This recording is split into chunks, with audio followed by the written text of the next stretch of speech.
Hey gang, happy Thanksgiving if you're celebrating that in the States, and happy day to everyone else listening around the round world. Quick volume for you this week. With the holidays, things are getting hectic, but I'm hoping to keep volumes coming out through the following weeks, so be sure to stay tuned. Got a story you'd like me to share? Email unclejoshtruescarystories@gmail.com, and if you have a story about crazy neighbors, I'd love to hear from you soon. Now, a little mix of paranormal eeriness and real-life dangers. Buckle up. Department Store Creep, submitted by Ernie D. When I was a kid, we had this department store called Ames. It was like a Kmart or a Walmart, I guess. We didn't go there all the time, but once in a while my dad would see something in their flyer that he wanted, and off we would go to the next town over where the store was. I was 10, and I remember it was in the winter because it was really cold out, and we were bundled up pretty good to keep out the snow and wind. The parking lot was really icy, and we were moving slowly so we didn't slip. I went to look at the Legos or something, and my dad went off to look for his stuff and told me to wait by the toys. He'd catch up with me there. I was well into that give the kids some slack on the leash phase of my life. Looking through the Legos and other toys, I heard crying from the end of the aisle and walked down to see a little girl about 5 huddled up in a ball on the floor and crying softly. I asked her if she was okay and crouched down next to her, and she shook her head. "I can't find my mommy. The man wants me to see the toys he bought for me, but I'm not supposed to go anywhere without mommy." Even at 10, I knew something was up, so I asked her who the man was, and she said she didn't know. But he tried to pick her up and walk away with her, but she wriggled away and ran away and now couldn't find her mommy. I looked up the aisle we were in and saw a tall guy with greasy hair, a dirty New York Jets parka, and those Coke bottle thick glasses. He was kind of peeking around the far end of the corner, just looking at us. "It's going to be okay. My dad's coming and we'll go find your mommy," I said. I put my hand out and she took it but kept crying. I looked up and the guy was just staring at us still, and I yelled out, "Go away, you piece of crap!" And he disappeared around the corner. A few minutes later, my dad came up and asked what was going on, and I told him that she was lost and about the weird guy down the aisle.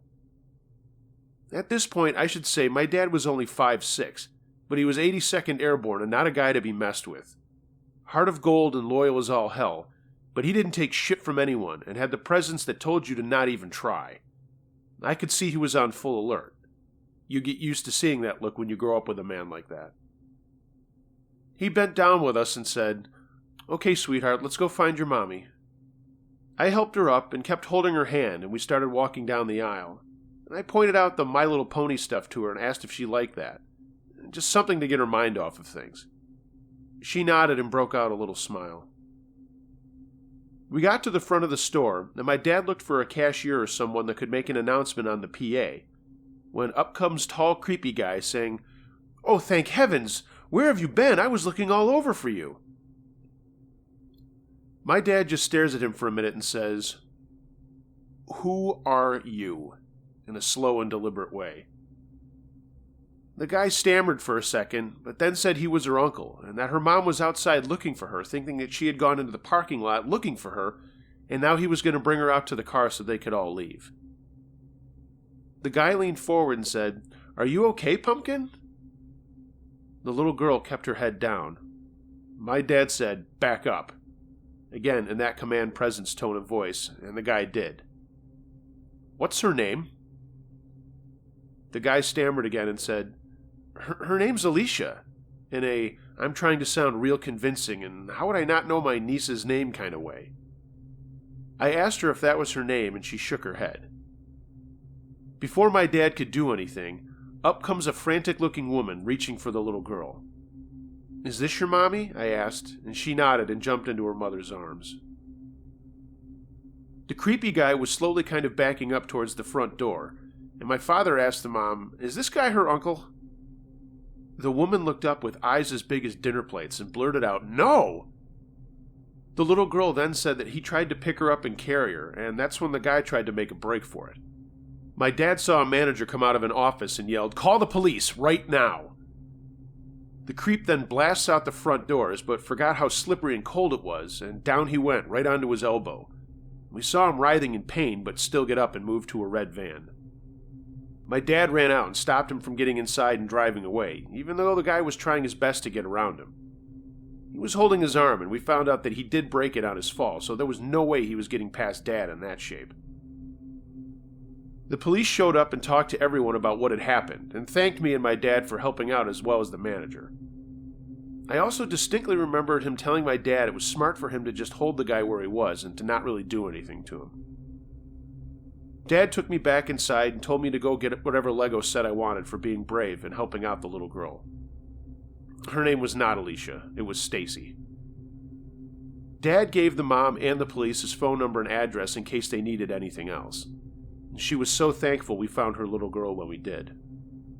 The scariest thing that happened, though, I didn't even realize was happening at the time, and I didn't know it until I was much older. My dad and I were out on his boat fishing and having a few beers on a Sunday afternoon. Out of nowhere, he asked if I remembered that trip to Ames, and I told him I would never forget it. He then said that after the police arrested the guy, they took him to the hospital for his broken arm. When they were going to impound his van, in the back, tied up and stuffed into sleeping bags, were a woman and her young son. The guy had kidnapped them the day before in a state just over from ours. My dad never told me about that part until that afternoon. Neither of us can remember the guy's name, and Ames is long gone out of business. But I do know there's a lot of sick people out there, and they come in all walks of life and in all shapes and sizes, and hang out at all types of places. Don't be a friend to lend a hand if you see someone in distress. You might just be the best thing that happened to them all day.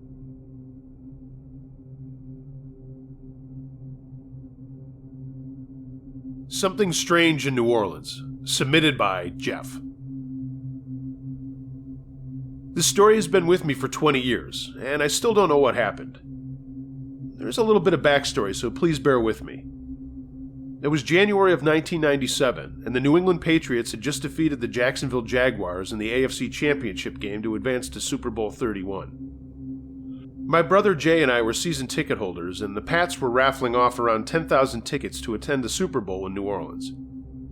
Well, we won a pair of tickets to the game, so we began getting travel plans together to get to Louisiana. The closest we could get was a hotel in Mobile, Alabama. Come to find out, my friend from high school named Lenny was also a season ticket holder, and he had won a pair of tickets as well. He ended up bringing a mutual friend from high school named Mike with him to the game.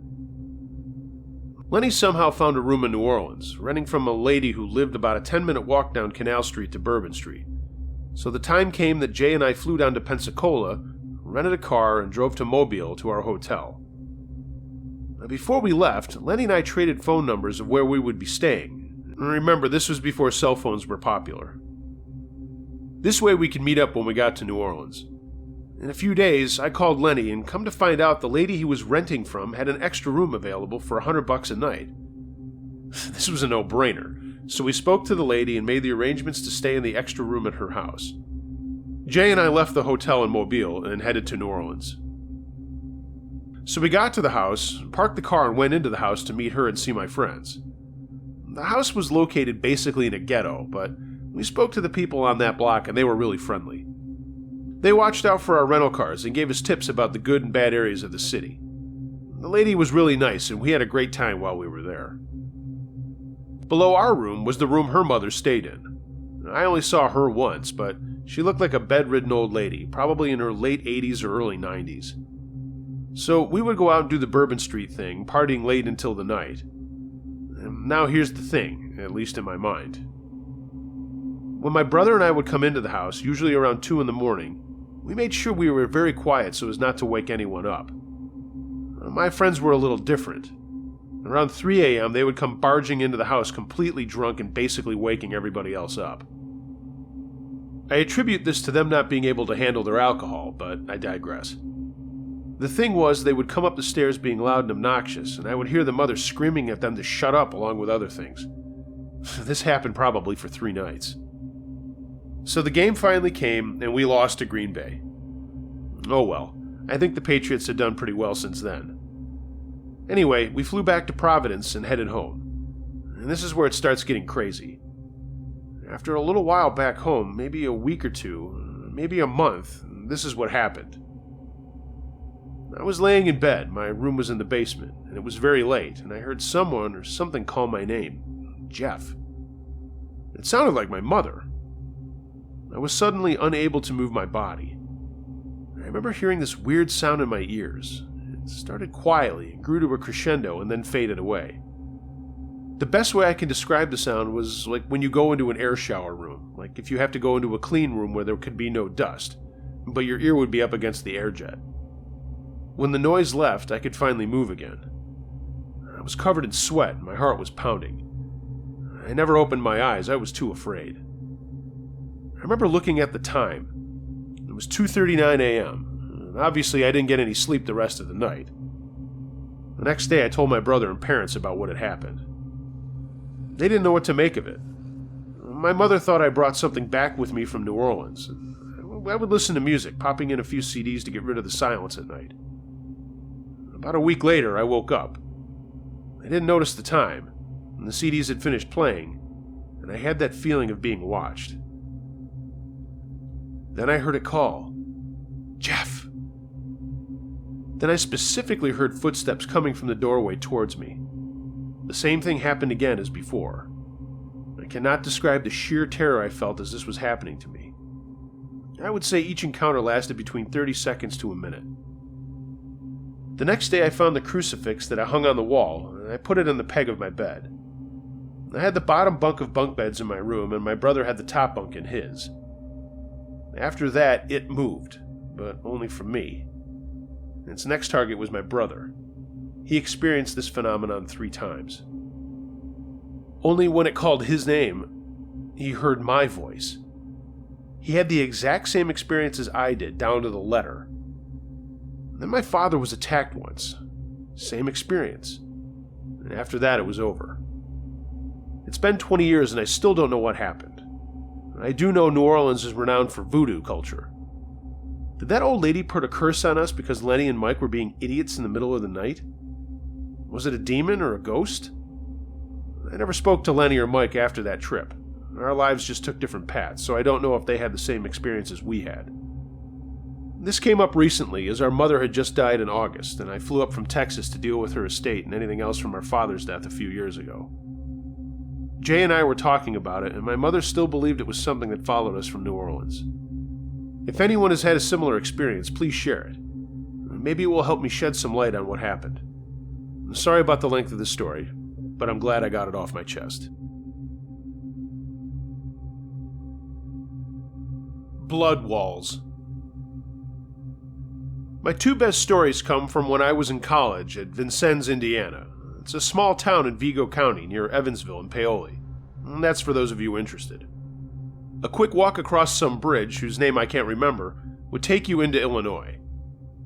Well, I was the local authority on ghosts and stuff, mostly because everyone else knew nothing. One of my friends wanted me to go to this house that was known as haunted in his hometown just inside the Illinois border. I asked him what was so special about this house, and I got the traditional urban legend, ghostly hitchhiker, and wailing woman stories, as well as the house just being creepy, quote-unquote. Not much to hang a paranormal hat on, is it? Since he seemed sincerely interested in learning about paranormal research, 3 friends of mine and I went to the haunted house. Now, I don't know how to explain it, but I've always had a sixth-like sense that told me if there was anything there or not. And when we first got to the house, that sense didn't go off. The building was a single-story house with 2 wings off a central core. The grass wasn't particularly overgrown, and the house itself looked like it was in fairly good condition. Even though I know better, I still always expect a haunted house to look dilapidated, skeletal, and eerie. We went in around sundown and situated ourselves in the living room. I went from room to room and explored. Not much there. There were a few pieces of furniture and the classic abandoned house graffiti, and 1 painting on the wall. It was an oil painting, and the subject was what looked like a 19th century portrait of a female. The estimation is based on the clothing on the subject, as well as crack deterioration of the paint. We placed thermometers in every room, and our starting temp was 87 degrees Fahrenheit. All the windows were still in good repair, and there were no noticeable drafts, detected with a candle test. We were there probably until 2 or 3, and I was getting bored because the only really interesting thing that had happened so far was my friends had scared themselves witless telling ghost stories. Around 3:30 or so, I went through and checked my thermometers again, and in the farthest room it was 86 degrees Fahrenheit. But as I moved closer to the center of the house, the colder it got. The living room was 56 degrees when I got back. At this point, the friend who had brought me here began talking about the wailing woman story and pointed frantically at the wall. Trying to calm him down, I dismissed what he was saying until one of the other people brought it to my attention. On the wall was that painting, and from top to bottom, a blood-like substance was running in rivulets. It never got on the wall or fell to the floor, though. It was like it ran from the top of the painting and into a deep reservoir at the bottom. I took probably 30 pictures of this phenomena, and then took a little bottle and collected a specimen of the blood. I took the painting down, turned it over, and popped the canvas and backing out of the frame. There were no devices in the frame, and when I laid the canvas down, it was clean and dry. The wall where it had hung was slightly paler, but not that much, and I could dig several centimeters into the drywall with a penknife, and there were no hidden holes or anything like that.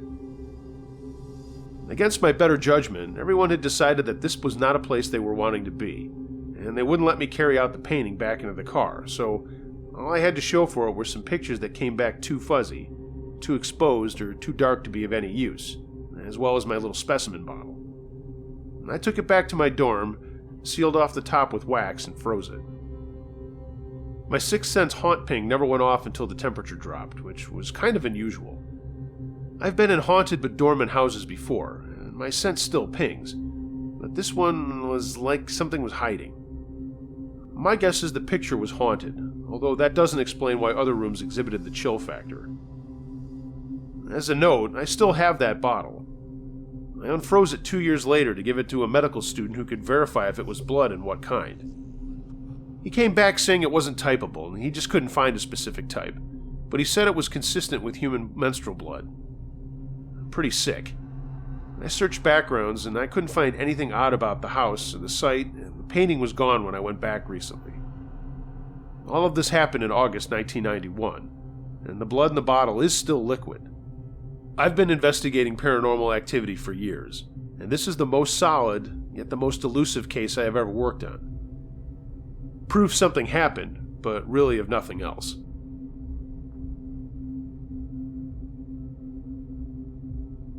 Crazy Guy on My Farm, submitted by Rolfdog33. I grew up on a farm in rural Tennessee with my dad and then my stepmom and sister. My mom got sick and died when I was 2, so I don't really remember her, but I miss her if that makes any sense. For a while it was just me and my dad, and at an early age I started working on the farm, doing little things until I was about 10, and then I started operating our trucks and tractors and whatnot. It was a mixed-use farm, so we had cattle and crops, and we had about 5 hands, and most of them were really good. This story happened when I was 16. My dad met my stepmom when I was 9, and he liked her a lot and brought her around to meet me, and then talked to me about him remarrying and if I understood what was going on. I did, and I liked her very much. My stepsister was only 4 at the time, and she would follow me around everywhere I went on the farm. Everyone called Sally my little shadow. I called her Sprout. We didn't have lots of neighbors, but were familiar with everyone who lived around us and had great relationships with them. They were mostly farmers too, but my best friend Curtis wasn't. His dad was in the oil business and they were super rich. Living way out here, neither Sally or I had many friends around, but we both had school friends, and when I started to get into sports, that really upped the people I hung out with. Over time, I got to know my stepmom better, but I didn't ask about her past, and it was never a topic of conversation. As I mentioned, she was very nice. Every year, my dad would go to this big convention for a few days to look at new equipment and such. He was usually gone for 3 days, and the hands would take care of things, and my grandparents would come and stay with me, and later when Kathy came into the picture, she would stay back with us kids. But one year, when I turned 16, Dad wanted to take Kathy along and asked if I thought I could handle taking care of Sally in the house. The perk? I didn't have to do anything on the farm for 5 days. Hell yeah, I was in. They planned to fly out to California for the expo the night before the show, and then stay 2 days after and come home Saturday in the afternoon. I was really into cooking, and told Sally about all the cool stuff I was going to make for her and how much fun we would have. She was 11 and excited, but it was also the first time her mom had ever been away from her for more than one night. The day came, and one of the hands drove my parents to the airport, and I made dinner. It was a school night, so we just watched some TV and hung out, and I told her she had to go to bed at 9, and she was tired anyway. And I stayed up on my computer talking to Curtis on Skype for a while. He had only lived out here for 2 years and was still kind of the new guy at school. He had a crush on my other friend Denise, who we all called Dixie for some reason. I told him I had her Skype handle, but I didn't want to give it to him without her knowing. So I hatched a plan to get them together if he could come over on Friday night. I was in love with her sister, Mara. I called my dad in California the next day and asked if Curtis could stay over on Friday night. I begged and told him that Chuck, our main hand, didn't live far away if there was an emergency. Curtis' parents were home, how good I was in school, my work on the farm, man, you name it, I threw it in there. He talked to Kathy and said as long as it was just him, it would be okay. All right, Jesus, this is long, but it's important for the story. We never told Curtis' parents we were the only ones home, just that my parents said it was okay, and we did end up getting in trouble for that oversight. Friday came, and Sally was missing her mom, and I've been doing my best to keep her occupied and making all of her favorite foods. So Friday night, she said she wanted hot dogs and my homemade mac and cheese. Curtis came home on the bus with us directly from school, and we messed around outside for a while, but it was February and cold. To make Sally happy, I did make her dinner as it was getting dark, and then I put on her favorite movie. And Curtis and I went to my room and got on Skype. I told Dixie we would call her around 7, but she said she couldn't talk until later. We ate dinner and played Uno with Sally, and around 9:30 I told her it was time for bed, but she could watch TV in her room. Off she went, and I sneaked to the kitchen to grab a few Budweisers from the fridge. Curtis was sitting in my room, and when he saw the beer, he laughed and pulled out a bottle of Crown Royal booze he had sneaked out of his house. Mind you, we had never really drank before, but we're just experimenting. "Can we drink both of these things?" I asked. Curtis said to take a swig of the whiskey and then the beer, and that was called a Boilermaker. Why not? And oh, the fire in my throat and belly. We laughed and Skyped Dixie and Mara. They were in her room and we talked and talked, but as we would step away from the camera to have another Boilermaker, they kept asking us what we were doing. After a few of those, we were getting that lightheaded feeling and saying stupid things, and it became apparent what was going on. Dixie then asked, "What was that in your window?"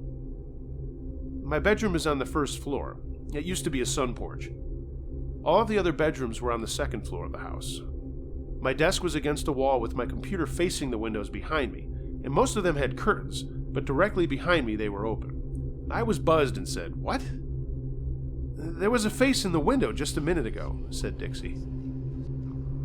I thought maybe it was Chuck and told Curtis to hide the stuff. I got up and woozily went to the window, but there was no one there. I noticed the wind was picking up and it looked like a storm was coming. "Nobody home," I remembered saying, and everyone laughed. Then the lights went out at Dixie's, and she said they had just lost power. Her laptop still had a charge, and after talking to her parents, she stayed online with us. "There it is again!" she cried out. And Curtis turned faster than me and said, "Holy shit, who is that?" I caught a flash of a beard, but that was it. None of the farmhands had beards, and there was no reason any of them would be out at the farm this late on a Friday night. I turned the lights off and put my laptop down on the floor, and Curtis got down too as I looked out of all the windows. I couldn't see anything, but then there was a pounding on the front door. We almost shit, it startled us so much. I went to the door and looked out the frosted glass on one side of it, and there was a big guy standing out there. I couldn't see who it was, even though the porch light was on and my hallway light was not. "Who is it?" I asked. "I need to see Sally," said the man. Who are you?" "Open the door." I checked the lock, the deadbolt, and the chain on the door. All were set. Sally's not here. She's at a friend's house. Sorry." I said this, wondering who the hell this guy was. "Open the door." "I can't do that. Have a good night," I said, and turned the porch light off. He pounded on the door again and yelled, "Open the goddamn door or I'll bust it in!"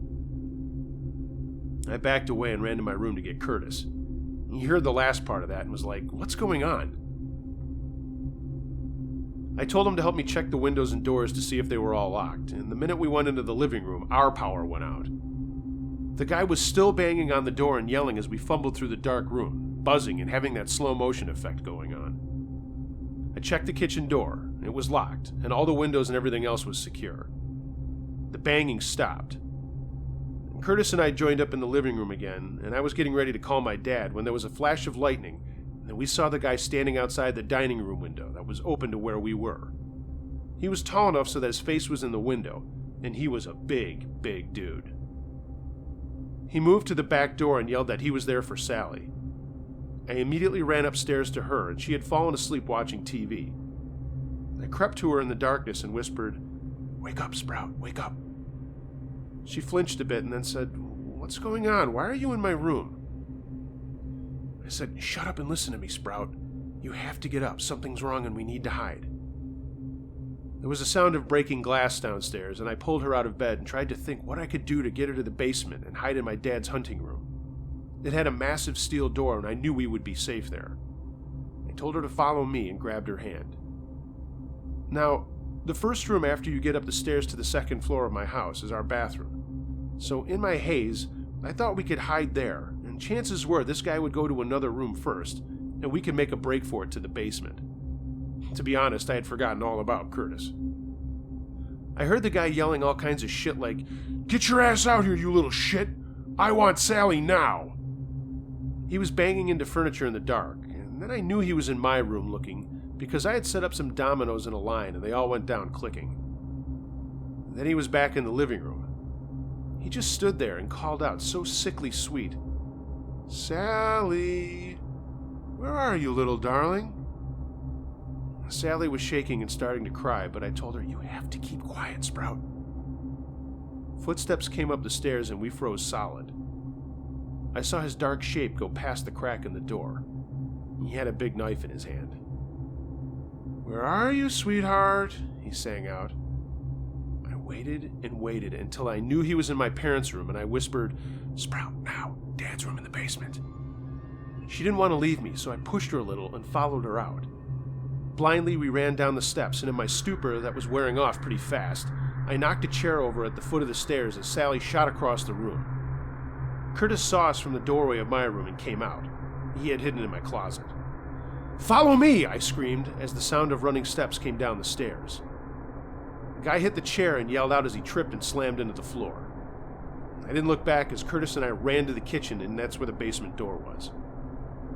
Slamming it shut behind us, we flew down the stairs, and I led Curtis across the basement to my dad's hunting room. We got in, and Sally was there, and she was crying. I pushed the door closed and locked it. The sound of stuff breaking upstairs was terrifying, but not as much as the basement door crashing open. I held my little Sprout as she shook and cried, and that's when Curtis saved the day. He had my laptop under his arm. He opened it and immediately tried to get a hold of Dixie and Mara, and while he was doing that, the light shone on in my dad's gun rack. I ran over to it, but the chain kept everything locked down. The guy was now at the door beating the hell out of it, screaming for Sally and that she was coming with him. Then I remembered my dad kept a Ruger Bearcat in a secret spot under his workbench, so I felt around for it. It was there, and I pulled it out. It's only a fancy .22, but I was ready to use it to protect my sister. The guy was still smashing into the door, and Curtis got in touch with the girls and told them to call the police for us. And both of our cell phones were upstairs. They kept asking questions, and Curtis just screamed, "Call the fucking sheriff!" The guy stopped for a second and said, "They'll never get here in time," and started screaming, "Sally, Sally, come out here!" and started smashing the door again. After a few minutes of Sally standing there with her hands over her ears, tears streaming and about to scream, Dixie said her parents called and they were on their way, and they were coming out too. "What the fuck for?" I yelled. Then it was quiet. A soft tap on the door. "Sally," he whispered, "it's time to come out. It's time to come home." More silence. Then he screamed again and pounded on the wall next to the door. It was only drywall and studs, so I took a chance and shot near where I thought he was. Yeah, stupid thing to do, but I did it. The shot was so fucking loud and Sally screamed, and we heard the guy just yell out, "Jesus Christ!" and then a lot more cursing and stumbling around. "Open that door!" he yelled from what I knew was across the basement. "Sally! Sally!"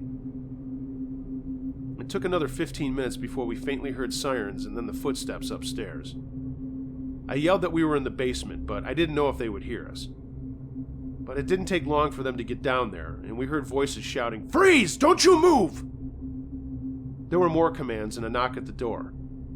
"You kids in there?" said a deep voice. Not the guy. "Yeah," I said, and opened the door. And there stood a sheriff with a flashlight. And the next thing he said was, "Christ, kid, put that fucking gun down!" I forgot I was still holding it. I put it on the bench and he told us to come out. Suddenly the power came back on upstairs, so another sheriff looked for our light switch in the basement and flicked it on. The room was a mess with blood all over the place, and the strange man was standing against the wall with blood all over his hand, and his pant leg and jacket were soaked. "Who is that?" I asked the sheriff, but they told us to just go upstairs and helped us up. Dixie's parents pulled up, and I knew I had to call my dad. The police wouldn't let them in. I got a hold of my dad, and halfway through my terrified and disjointed talking, a sheriff took the phone from me and started speaking to my dad. The conversation went on for a while, and the sheriff handed the phone back to me, and my dad told me to calm down. Sally and I were okay now, and to call Grandma and Grandpa to come get us. He and Kathy were going to fly home that night. It was only 8:30 on the West Coast. An ambulance pulled up, and the sheriffs led the guy out, and he looked at us and said, "Sally," before the guys took him away. I asked Sally if she knew who he was, and she didn't. The sheriffs were there into the night asking us what had happened and that my dad had given me permission to tell them, but I knew there was going to be a lot more questions in the future. Sally clung to me all through this, and I just kept interrupting my story to the cops saying, "It's okay, Sprout, it's okay." My grandparents came and got us after looking around in horror at us and the house. I asked if I could get some stuff for me and Sprout, and the sheriff went with me to my room. He paused, looking at the beer in the bottle, and shook his head. "Put that in the closet, son. No one needs to know about it." I gathered up some clothes and our toothbrushes, and we left with my grandparents. They took Curtis home, who looked just as much in shock as we did. Dad got home the next day, and I had to talk to the sheriffs again, and my parents were in disbelief of the entire story. Kathy knew who the guy was after we described him. He was Sally's biological father. When Sally was only 1, Kathy had left this guy for physical abuse, and that coupled with his drug habit and dealing, he was barred from seeing Sally or Kathy. A few months later, he got nailed on another offense and was sent to state prison. However, through some technicality, his 20-year sentence got knocked down to 10 years, and he was let out even earlier than that. For the past 2 years, he had been searching for my stepmom and his daughter. Needless to say, he found us, and at the worst time, too. I was not charged for discharging my dad's Ruger, and it was by pure luck that it went through the wall and hit the guy in the hand. Subsequently, his name was Luke, but who cares? He's back in prison, and this time I don't think he'll be weaseling out of his sentence. He tried sending letters to Sally, but the prison finally stopped that after my parents complained. Sorry this is long, but I remembered every detail of that night, even though my buzzed brain at the time shouldn't have retained it all. Sally is now 25, married to a Marine, and is all grown up. We talk about that night once in a while. And yep, I still call her Sprout.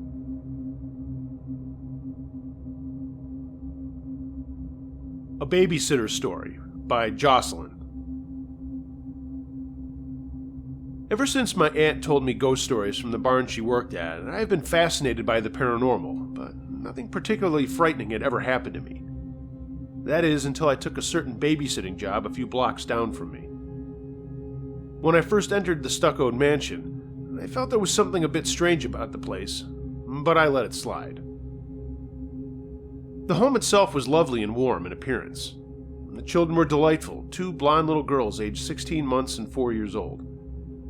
The first few weeks were fine without any major occurrences beyond the occasional strange behavior of the dog. She would bark at the air and growl at the walls, and sometimes she would cower in a corner as though someone or something were threatening her. I tried to ignore it, though, but something in the back of my mind wouldn't let me be at peace in that house. After about a month or so, the parents of the girls asked that while they were away, would I like to watch the dog, collect their mail, and check on the house daily, and I would be paid in the process. I agreed, thinking it would be easy money. Little did I know how much effort it would take. The first visit went smoothly and nothing happened, but the second was a bit unnerving. I returned to the house after walking the dog and went indoors for a drink. It was a very warm May day, and I decided to open up the windows to air out the place. After I swept the floor and brought in the mail, I sat down to watch some TV while the dog ran around outside. Suddenly, the TV turned itself off. Perplexed, I got up and turned it back on. As I sat down, I became aware that someone was watching me from the back stairs. Now, the back stairs had always scared the pants off me anyway, so you can imagine that this was terrifying. As I got up to leave, I heard a loud thud banging on the stairs, the voice of a small child giggling. And being the Catholic that I was, I began to scream the Lord's Prayer and ran out as fast as I could, leaving the door open and the dog to run amok. The run home was a blur, and I don't really remember anything until my mom agreed to walk back with me to check things out. And at that point, I don't think she fully believed what I heard was a ghost, but this would change in time. We found nothing, as you can expect, and I, with my mother's help, managed to convince myself that I had imagined the whole thing. The following day, after a night to sleep on things, I felt a lot better and was able to go through my routine without too much to worry. Once again, I returned to the house with the dog and went about the usual run of things. Once again, I let the dog out and got myself a Coke out of the fridge. I'd read somewhere once that if you expect a ghost, it won't appear, so I felt a little more at ease. However, this is not true. Once again, I heard the thuds and laughter, and I was scared like hell, but I forced myself to walk over to the back hall. Although it was a bright day, the hallway was dark and cold. I called out, "Hello?" I thought maybe someone had snuck into the house. My answer was the sound of footsteps running down towards me. This time I tried to stay calm, but I still practically had a heart attack letting in the dog and locking things up. The following day, the family I worked for returned from their vacation. I told them it all went great, and got my money and went home. When they called that evening to ask if I could sit that Friday night, I agreed but asked if I could bring a friend. I wasn't about to stop working for them. They paid extremely well. So that Friday, I went over with a good friend of mine who witnessed all of the activity that evening. After I put the girls to bed, me and my friend sat down to watch a movie she had brought. The TV promptly shut off, and I began to get worried. Maureen as well, that was the girl's name. She was looking a bit creeped out. I hadn't told her about the past experiences I had, and I wasn't about to for fear she would leave me alone in the house. I began to get that awful being watched feeling again, and that was followed by the low giggle, this time a lot more sinister. Maureen burst into tears and called her mother to pick her up right away. She felt bad, but she just couldn't stand it in the house any longer.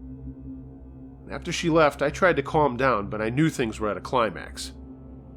The rain, which had been falling steadily for an hour, now got worse, and the oldest girl asked if I would sleep next to her because she was getting scared. I asked her of what, and she said, "Mommy says it's just the pipes, but me and Allie know it's not." I told her not to worry and tucked her in. I drifted into a fitful sleep, and I woke up at about 11 or so, soaked in sweat, with the feeling that there was something coming. I opened my eyes and sat upright. Across from me there was a mirror, and in the mirror's reflection there was someone standing next to me.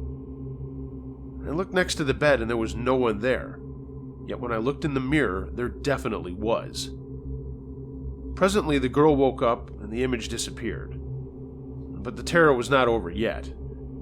She was having trouble breathing and couldn't talk. I called her parents and she calmed down, and when they got home, I told them that she had a fever, and then I hurried back to my house. The following week, I agreed to sit for them one more time. I know, I'm a pig-headed girl. I went over around 6 o'clock. As you can imagine, after the girls were put to bed, the TV pulled its warning trick, and the activity started full force again. I could hear over the baby monitor that Allie was crying, but the monitor was not plugged in, and when I checked, Allie was fast asleep. When I got downstairs, I could hear footsteps again, and furniture being dragged all over the top floor. And I called my mom, and she came right over. She heard the noises and was scared stiff, too. She stayed with me until the parents got home and informed them that I would no longer be able to babysit for them. No doubt they were perplexed, but to this day, I refuse to go into their home.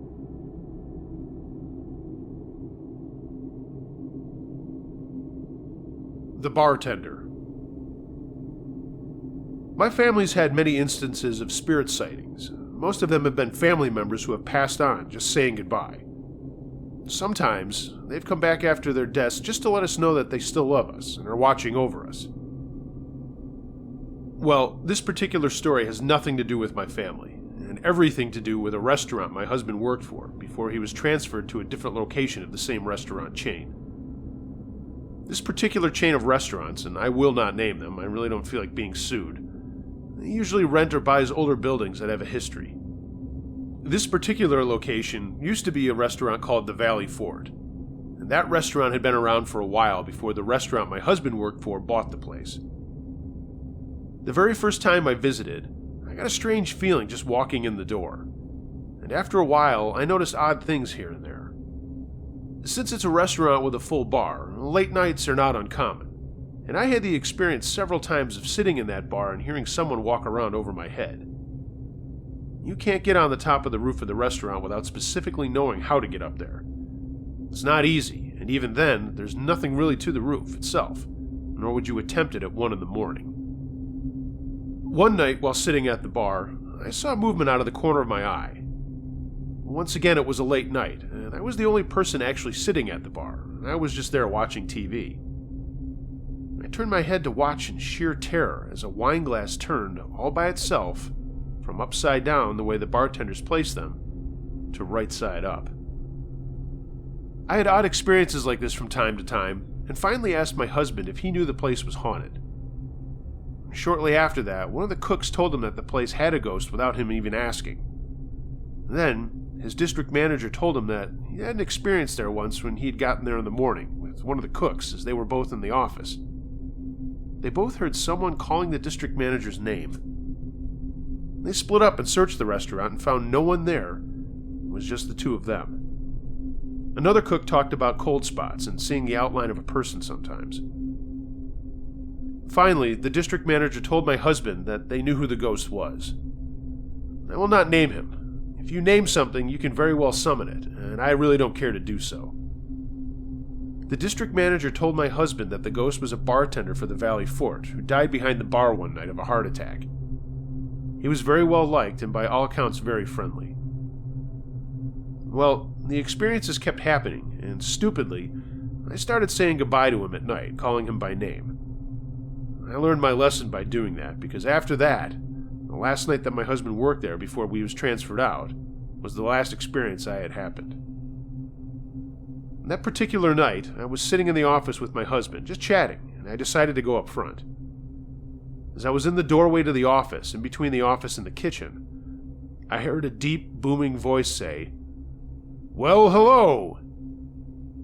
My husband told me the next thing he knew was me screaming and racing back into the office. He hadn't heard the voice. I was in hysterics, babbling about hearing someone speak to me. He went out into the restaurant with a cordless phone and a kitchen knife, looking for whoever it was that I had heard. When he got done searching and didn't find anyone, he calmed down a bit and asked me what had happened. And I told him, and I was still gasping for breath, shaking and crying all at the same time. We managed to get our belongings together and get the hell out of there as quickly as humanly possible. To this day, I will not go back there. Daytime, nighttime, I don't care. I'm not going back. I don't want to hear the ghost call me by name again, nor do I want him to appear in a more physical form either. I'm so glad my husband was transferred. I couldn't face going there to pick him up one more time. I hope that the spirit eventually passes over to the other side, but I think he's still there. Even the postal lady commented going into the building once that there was a spirit there, and she was shaken by it too.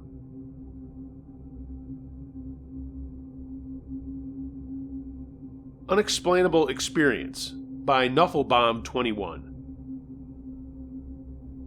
So about a week ago, I was walking around my apartment complex at night listening to tunes, as I enjoy doing that often. The neighborhood I live in is very woodsy.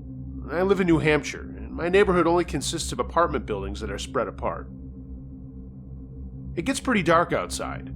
There are lights by the buildings, but the main road in the neighborhood is always dark, and there's barely any streetlights. That actually can be pretty sketchy walking around at night sometimes, but I got used to it over time. Anyway, I go out on my walk like any normal night. I leave the lit area around my building, go up the driveway onto the dark main road sidewalk, and start walking. I was walking for a while when, all of a sudden, I noticed in the far sky there was a random little orbish flicker of light floating there. It looked really far away, like a helicopter or something. That wouldn't be weird, because right beyond the tree line of my neighborhood in that direction, there was a hospital. On some nights I would hear the emergency helicopter and see it fly over the neighborhood to the roof onto the hospital. On this specific night, though, I was confused because I didn't hear anything. It was just this light in the sky. The color of the light was the same color of white Christmas lights, if you know what I'm talking about. It grew more and more bright. I thought it was a meteor or some shit. It looked like it was moving around slightly. I'm walking towards this light when I decide to text my girlfriend about what I'm seeing. While walking, I looked down to my phone and then opened my phone camera. When I looked up at the sky, I was obstructed by a tree, so I moved out from under it, and no more light. Just a dark sky now. Kinda weird, but I didn't think too much of it at the time. I just kept walking and eventually went in. Nothing weird happened. But this shit, I can't really explain. Last night, I go for a walk around the neighborhood again. I walk for about an hour and start to get tired, so I decided I'm going to go in for the night. I'm walking in my driveway towards my building, and I notice a guy leaves his car in the parking lot. He makes his way towards the building, and he was going towards where I was going. He got to my building door before me, and he just stood there waiting. I'm like, damn, this guy looks sketchy. I just wanted to go in. But then I thought, I'll just lap around the fairways one more time and go in after that so I can avoid this guy. Maybe he'll go away. So I turn around and walk up the driveway again, and I started walking on the sidewalk along the road. I look back and notice a car had pulled in and picked the guy up. So I'm like, okay, well, I don't mind walking around one more time. I was planning on it anyway. So I kept walking instead of going in. I don't have headphones in because I'm sketched out that the car is like going to pull up on me and I'm going to get jumped or something. And the night had me paranoid. So I'm walking down the sidewalk and I get about 20 feet from my building's driveway before looking back again. I didn't turn around fully, just towards my right. I noticed a girl sitting outside her window smoking a cigarette on another apartment building. No big deal. When I looked back behind me, I was expecting to see just an empty road and sidewalk, but I was startled and got caught off guard.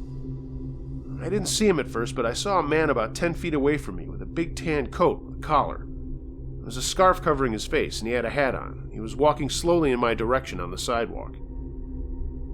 I just want to say I didn't have headphones in. It's quiet and it's dark. I didn't see anyone behind me before that, and I had just checked out about a minute before, when I crossed the road to get onto the sidewalk. And I didn't hear anyone run up or walk behind me at all. I mean, I would have noticed.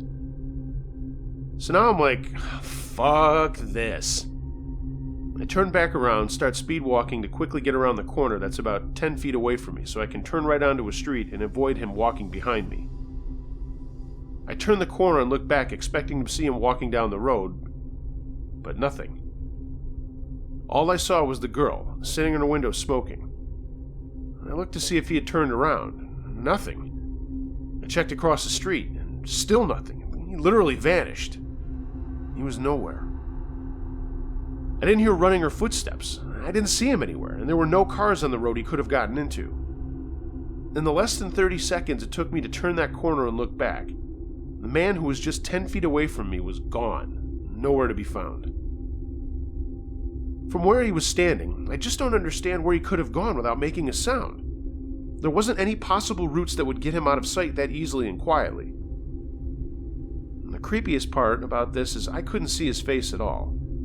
And I realized later in the night, I saw that guy in the same exact spot I saw the orb in the sky earlier in the week. I mean, the exact same spot. I'm not sure what I saw. Can someone help me out? Was it just an apparition or some creepy, sneaky guy, and the orb in the sky was just a coincidence? P.S. As I'm finishing writing this, I just remembered I had a similar experience a couple of months ago while walking around. I saw a little girl just up the road. It confused me, and I was wondering who would let their kid out that late. I saw her up until the road curved, and I couldn't see her for a couple of seconds. I wasn't that far behind her. As I approached the turn she'd made 10 seconds before that, I turned, and she was gone. I didn't see her anywhere. It was weird because there's woods on both sides of the road, and it freaked me out definitely, but I figured she must have gone somewhere. After all, she couldn't have just vanished. But after last night, I'm starting to think differently. What could this be? Just ghosts in the area or something else? I've never had an experience like this.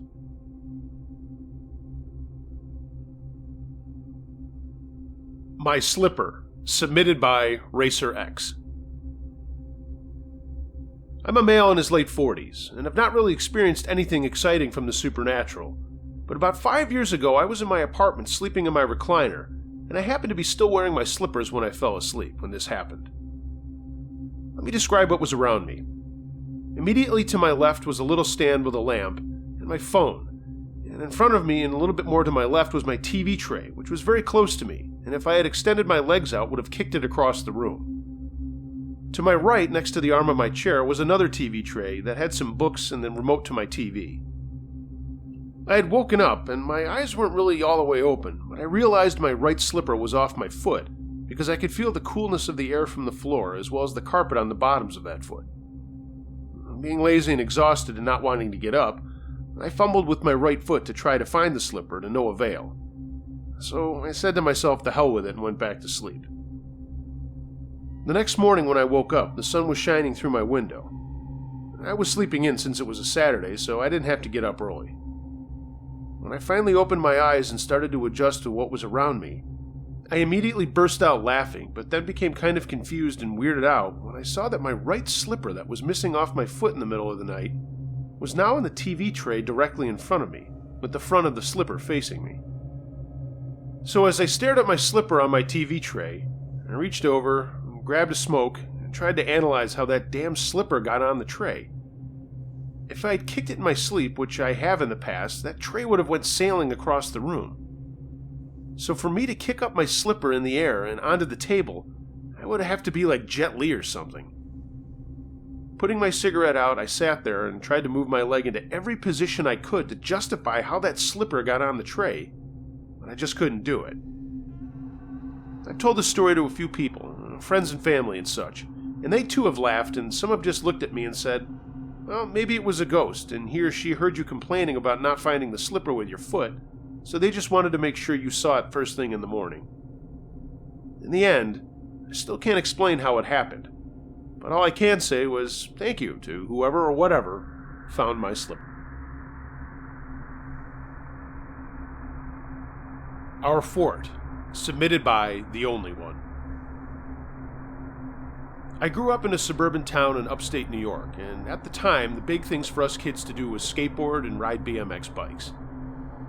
We had a gang of about 5 of us that would sometimes meet with some other kids in the town over and go to this industrial park on the edge of town to skate and just hang out. Once in a while, we would get chased out by someone, and on one particularly hot summer day, we were chased out, and we all ran into a forest at the edge of the industrial park road. We were all laughing and tearing down this path, and we got to a clearing, and all kind of sat down to catch our breath. I noticed a pile of stuff off to one side, and saw that it was a bunch of things the businesses must have tossed out here. There was a bunch of plywood and some 2x4s and that kind of thing. My friend, and I'll call him Chris, came over and said, hey, we could build a launch ramp with that. And I said, there's way more here than for just that. We should build a fort out here. He started nodding, and we went over to tell the other guys. Everyone was into it, and some of the guys with their bikes offered to run home to get hammers and nails, while the rest of us started sorting out the wood into piles. Chris was adamant about the ramp, so we set that stuff aside too. When the other guys got back, we got to work as only kids do. No plans, just started slapping shit together and going from there. We made braces outside to keep the walls up, and Joe had cut a couple of windows and a door out from the plywood, and then nailed some canvas material over them that happened to be out there. It was about 16 by 16 by 4 or so. I mean, obviously just the same dimensions of the wood we had. A total piece of shit, but sometimes those are the best forts to make. Enough room to crawl in and maybe sit cross-legged without hitting your head on the roof, and we thought it was great. Over the next couple of weeks, we hung out there a lot, just being young teenagers, smoking cigarettes and cigars and talking about girls. Someone, I think it was Richie, said we should hang out there that night. He knew he could sneak some beer from his dad's garage and we could just hang out and have fun. Everyone thought it was a great idea. I said I'd get some hot dogs and we could start a little fire, and Chris said he was going to ask some girls to come out, and the party was on. About 7 that night, I had made a fire ring with some rocks I put on the dirt a few yards away from the fort. I got a fire going, made some hot dogs, and Chris came up on his bike with Eric riding on his back pegs with a backpack on his shoulders. The beer had arrived. Not long later, Richie showed up, and then we heard rustling coming down the trail.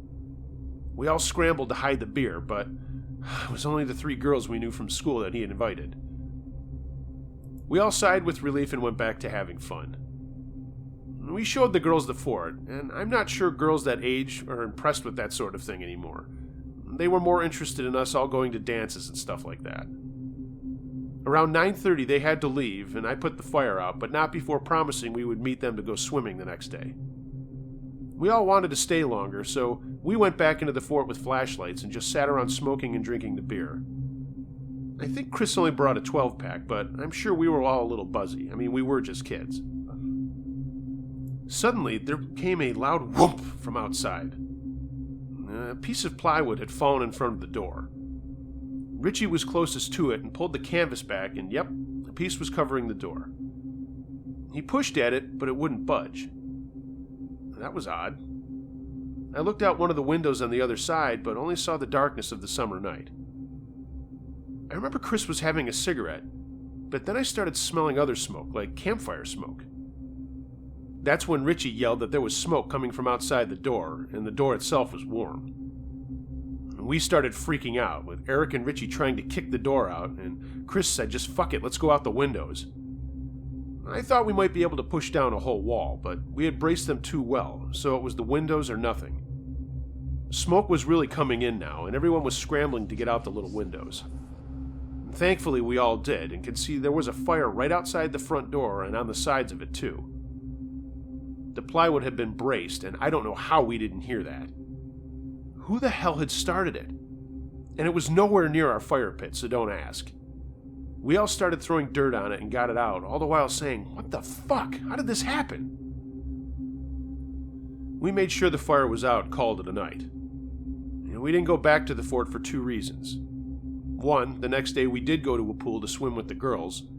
And 2, while we were gone for that one day, someone went back and burned the fort down. A guy in his late teens was caught by the cops and charged with arson, and I know did time. I knew who it was, and I will not share his real name, but that had to have been him the night before. Again, I can't say for sure, and none of us told our parents or anyone else because of the beer and smokes. But I truly believe in my heart that sick fuck almost burned us alive that night.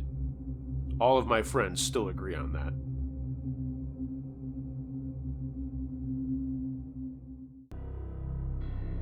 Thanks for listening, gang. Please follow me on social media. My outlets are in the description of this video, and if you haven't, please like, subscribe, share, and hey, leave a comment. I will always respond. If you've got a true scary story, email unclejoshtruescarystories@gmail.com, and check out my live paranormal radio show, The Edge of the Unknown, which can be found at theedgeoftheunknown.com.